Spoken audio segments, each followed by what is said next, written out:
Hi hello. ഇന്നത്തെ വീഡിയോയിൽ ഞാൻ പറയുന്നത് എൻ്റെ അനുഭവങ്ങളാണ്. അതായത് നമ്മൾ മനുഷ്യന്മാർ എപ്പോഴും അറിഞ്ഞിരിക്കേണ്ട കുറച്ച് കാര്യങ്ങൾ. നമ്മൾ ജീവിച്ചിരിക്കുന്ന സമയത്ത് നമ്മുടെ കൂടെ ഉള്ളവർക്ക് ഒരു ബുദ്ധിമുട്ടും പ്രയാസവും ഒന്നും ഉണ്ടാകാതിരിക്കാനാണ് നമ്മൾ ശ്രദ്ധിക്കേണ്ടത്. അതായത് ഞാൻ പറഞ്ഞു വന്നത്, നമ്മൾ ജീവിച്ചിരിക്കുമ്പോൾ നമ്മുടേതായ കാര്യങ്ങൾ, അതായത് നമ്മുടേതായ കാര്യം എന്ന് പറയുമ്പോൾ രാവിലെ എഴുന്നേൽക്കുന്നു, പല്ല് തേക്കുന്നു, കുളിക്കുന്നു, ബാത്റൂമിൽ പോകുന്നു, അങ്ങനെയൊക്കെയുള്ള നമ്മുടേതായ കാര്യങ്ങൾ നമ്മുടെ കൂടെയുള്ളവർ നമുക്ക് ചെയ്തു തരുന്ന ഒരവസ്ഥ.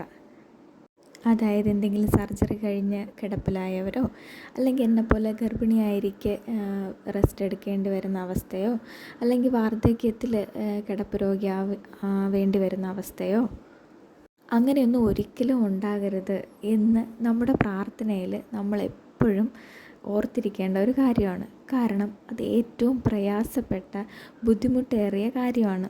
നമ്മുടെ കാര്യങ്ങൾ മറ്റുള്ളവർ ചെയ്തു തരുന്നത്. അത് അവർ നമ്മളുടെ അടുത്ത് പ്രകടിപ്പിച്ചില്ലെങ്കിലും നമ്മൾക്കത് മനസ്സിലാവും.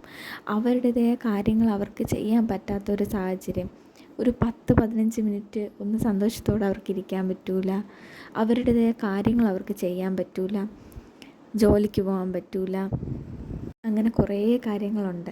അപ്പോൾ നമ്മളെപ്പോഴും പ്രാർത്ഥിക്കേണ്ടത്, നമ്മളിങ്ങനെ ചാടിത്തുള്ളി നടക്കുന്ന സമയത്ത് നമ്മുടെ മരണം വന്ന് വിളിക്കണം എന്നാണ്. അല്ലാതെ കിടപ്പ് രോഗിയായി മരിക്കണം എന്നുള്ളത് ഭയാനകമാണ്. അത് ഒരിക്കലും നമ്മുടെ ശത്രുക്കൾക്ക് പോലും അങ്ങനെ ഒരു അവസ്ഥ വരരുതെന്ന് എപ്പോഴും പ്രാർത്ഥിക്കണം. നമ്മുടെ പ്രാർത്ഥനയിൽ അത് നമ്മൾ ഓർക്കണം.